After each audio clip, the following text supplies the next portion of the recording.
Dota, isa lang sa mundo. GF, napakarami niyan. Si GF, iiwanan ka din yan. Si Dota, hindi. Si GF, nagagalit pag nagdodota ka. Si Dota, hindi nagagalit pag nag-GF ka. Si Dota, 20 pesos lang, masaya na. Si GF, baka 200 pesos, hindi pa masaya. Pag nakakita ka ng ibang hero, hindi nagagalit si Dota. Pero pag nakakita ka ng ibang babae, nagagalit si GF. Si GF, pag iniwan mo, mahirap ng balikan. Si Dota, pag iniwan mo, handa ka pa rin tanggapin. Ano mas gusto mo? Dota o GF? Anong pipiliin mo? Dota o ako? Anong mas gusto mo? Kapag kasama ka, yan ang nasa isip. Anong mas gusto mo? Dota o ako?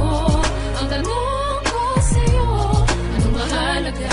Mahal mo ba kung talaga? Defense of the ancient, tayo na mag-Dota, umulan o bumagyo. Kahit nakabota, tawagin na ang tropa. Let's start the countdown. Everybody push, get ready for gangbang. Pumatak na ang dugo. Within 3 minutes, ang bilis makabuo. Parang basketball lang, make me like Mike. Sa dami ko ng kills, ako'y naging Go Tiny Stan. Pakitos yan, pagkatapos niyan tayo na mag-Roshan. Nice strategy, para bang Mineski. And skills are tight, para bang si Aiki. Destroy the last tower, panalo ang kuhain. Pasagin na natin ang puno ng mulawin. Good game, maybe next time sir. Imba, sorry guys, GG na sir. Pipiliin mo? Dota o ako? Anong mas gusto mo? Kapag kasama ka, yan ang nasa isip. Anong mas gusto mo?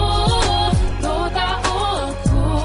Ang tanong ko sa'yo, anong mahalaga? Mahal mo ba kung talaga?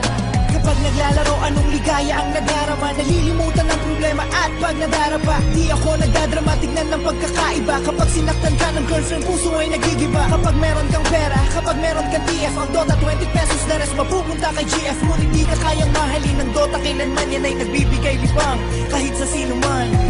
Ano bang nakita mo sa Dota na wala ko? Kaya ka bang mahalin ang Dotang sinasabi mo? Ang Dota ay laro na pwede mong paglaruan. Huwag mong itulad sa aking na nasasaktan. Ano bang nakita mo sa Dota na wala ko?